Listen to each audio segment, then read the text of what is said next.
Hello दोस्तों, study बनू channel में आप लोगों का स्वागत है। चलिए आज बात करते हैं 10वीं क्लास का साइंस का क्वेश्चन 2024 परीक्षा के लिए बहुत ही इंपॉर्टेंट क्वेश्चन है। चलिए वीडियो को स्टार्ट करते हैं।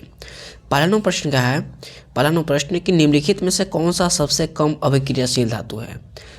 यानी निम्नलिखित में से कौन सा कम अभिक्रियाशील धातु है? तो इसका ऑप्शन है Al यानी aluminium, B option Zn zinc और सी F लोहा और डी Mg मैग्नीशियम। इसका सही ऑप्शन है कि कम अभिक्रियाशील धातु कौन हो, तो इसका सही ऑप्शन है Fe यानी लोहा होता है। दूसरा नंबर प्रश्न है कि कार्बन की परमाणु संख्या क्या होती है? कार्बन की परमाणु संख्या कितनी होती है? तो कार्बन की परमाणु संख्या क्या होता है? तो इसका ऑप्शन है 6, बी ऑप्शन है 8 और सी ऑप्शन है 9 और डी ऑप्शन है 11। इसका सही ऑप्शन है कि कार्बन की परमाणु संख्या क्या होती है? तो 6 होता है। तीसरा प्रश्न है कि असंतृप्त हाइड्रोकार्बन जिसमें कार्बन की परमाणु के बीच तिरपन आबंध होता है वे कहलाते हैं, क्या कहलाते हैं? तो इसका ऑप्शन है एल्केन, बी ऑप्शन है एल्काइन, सी ऑप्शन है एल्कीन और डी ऑप्शन है कोई नहीं। इसका सही ऑप्शन है तीसरा प्रश्न का सही ऑप्शन है क्या कहा जाता है? तो इसका सही ऑप्शन है एल्काइन कहा जाता है। क्या? एल्काइन कहा जाता है। चौथा नंबर प्रश्न है कि एथेनॉल की क्रियाशील मूलक है। एथेनॉल के क्रियाशील मूल का सूत्र क्या होता है? तो इसका सही ऑप्शन है एथेनॉल की क्रियाशील मूल का सूत्र क्या होता है? तो इसका सही ऑप्शन है ए यानी OH होता है। क्या होता है? OH। पांचवा नंबर प्रश्न है कि वैद्युत प्रतिरोधकता का SI मात्रा क्या होता है? पांचवा नंबर प्रश्न क्या है कि वैद्युत प्रतिरोधकता का SI मात्रा क्या होता है? तो इसका सही ऑप्शन है पांचवा प्रश्न का सही ऑप्शन है तो प्रतिरोधकता का SI मात्रा क्या होता है? तो ओम होता है। क्या होता है? ओम। छठा नंबर प्रश्न के निम्नलिखित में से कौन सी विद्युत सबसे अच्छा चालक है? निम्नलिखित में से कौन सा विद्युत का अच्छा चालक है? तो इसका ऑप्शन है चांदी, बी ऑप्शन है लोहा, सी ऑप्शन है नाइक्रोम और डी ऑप्शन है रबड़। इसका सही ऑप्शन है कि विद्युत का सबसे अच्छा चालक क्या है? तो इसका सही ऑप्शन है जो चांदी जो है जो विद्युत का सबसे अच्छा चालक है। सातवां नंबर प्रश्न है कि विद्युत धारा के चुंबकीय प्रभाव का खोज किसने किया था? सातवां प्रश्न है कि विद्युत धारा के चुंबकीय प्रभाव का खोज किसने किया था? तो इसका ऑप्शन सही आंसर है सातवां प्रश्न का सही ऑप्शन किसने किया था? तो ऑस्ट्रेड ने किया था। किसने किया था? ऑस्ट्रेड ने।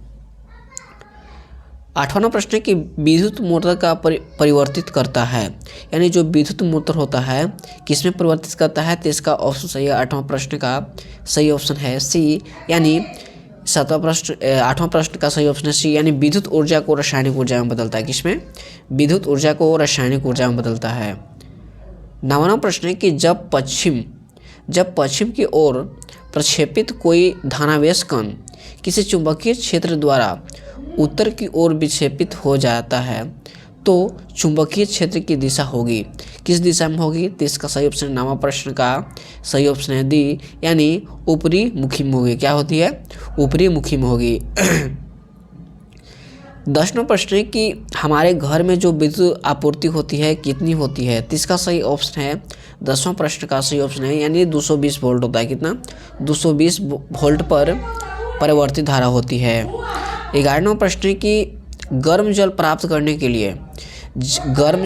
करने के लिए हम कौन सा जल तापक का उपयोग किस दिन में नहीं कर सकते हैं? तो इसका सही ऑप्शन है 11 प्रश्न का सही ऑप्शन बी यानी बादलों वाले दिन में। किस दिन में? बादलों वाले दिन में।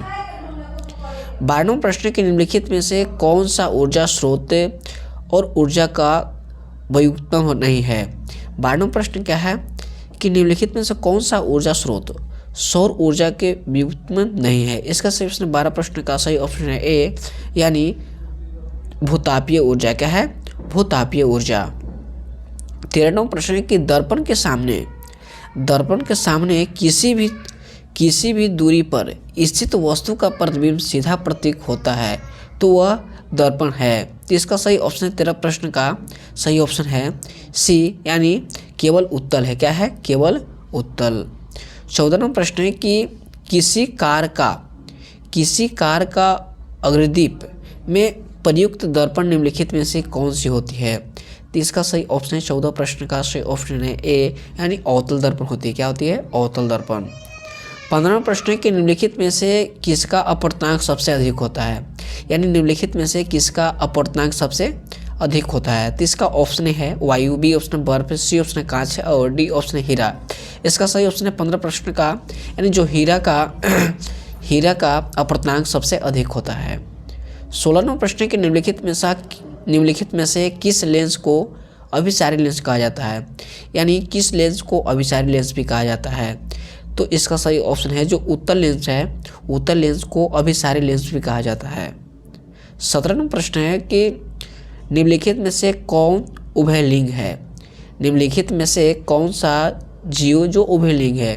तो इसका ऑप्शन ए है केचुआ, बी ऑप्शन है मेढक, सी ऑप्शन है मछली और डी ऑप्शन है कछुआ। इसका सही ऑप्शन है 17 प्रश्न का सही ऑप्शन है जो केचुआ जो है जो उभयलिंग है। क्या है? उभयलिंग।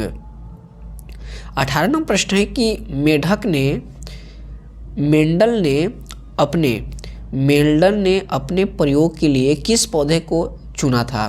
तो इसका ऑप्शन है मेंडल जो वैज्ञानिक जो थे किस पौधे को अपना प्रयोग के लिए चुने थे। तो इसका ऑप्शन है आम, बी ऑप्शन है गुलाब, सी ऑप्शन है गेहूं और डी ऑप्शन है मटर। इसका सही ऑप्शन है कि मेंडल जो प्रयोग के लिए किस पौधे का चुना था। तो इसका सही ऑप्शन है जो मटर का पौधा का प्रयोग के लिए चुना था। 19वां प्रश्न है कि निम्नलिखित में से कौन एक अवशेषी अंग है, निम्नलिखित में से कौन एक अवशेषी अंग है। तो इसका सही ऑप्शन है 19 नंबर का प्रश्न का सही ऑप्शन है जो अपेंडिक्स जो है जो अवशेषी अंग है। 20वां प्रश्न कि चिपको आंदोलन किसके संबंधित है। जो चिपको आंदोलन था किससे संबंधित है। तो इसका ऑप्शन है वन संरक्षण, बी ऑप्शन है मृदा संरक्षण और सी ऑप्शन है जल संरक्षण और डी ऑप्शन है वृक्षारोपण। इसका सही ऑप्शन है कि चिपको आंदोलन किससे संबंधित है। तो इसका ऑप्शन सही है वन संरक्षण से संबंधित है। 21वां प्रश्न है कि निम्नलिखित में से कौन सा लेंस आवर्धन यानी एम होता है, यानी आवर्धन होता है। तो इसका सही ऑप्शन है 21वां प्रश्न का सही ऑप्शन है ए, यानी यू बटे जो भी होता है जो आवर्धन होता है। क्या होता है? यू बटे भी बराबर यानी आवर्धन बराबर होता है यू बटे भी, यानी एम बराबर यू बटे भी। 22वां प्रश्न है कि निम्नलिखित में से कौन सा नेत्र का रंग भाग होती है, यानी निम्नलिखित में से कौन नेत्र का रंगीन भाग होता है। तो इसका ऑप्शन सही है 22वां प्रश्न का ऑप्शन सही है सी, यानी परितारिका। जो परितारिका जो है वो रंगीन होती है। 23वां प्रश्न है कि वायुमंडल में प्रकाश की किरण वायुमंडल में प्रकाश किस वर्ण का परिकर्णन अधिक होती है। तो इसका ऑप्शन है 23वां प्रश्न का सही ऑप्शन, यानी जो 23वां प्रश्न का ऑप्शन है लाल, बी ऑप्शन है नीला, सी ऑप्शन है पीला और डी ऑप्शन है नारंगी। इसका सही ऑप्शन है कि वायुमंडल में जो प्रकाश की किरण वर्ण प्रकृति अधिक होती है तो नीला का। और 23वें प्रश्न से अपनी वाणी को विराम देते हुए स्टडी बोनू चैनल को सब्सक्राइब करें और बेल आइकन को प्रेस करें और ज़्यादा से ज़्यादा शेयर करें। मिलते हैं नेक्स्ट वीडियो में। जय हिंद, जय भारत।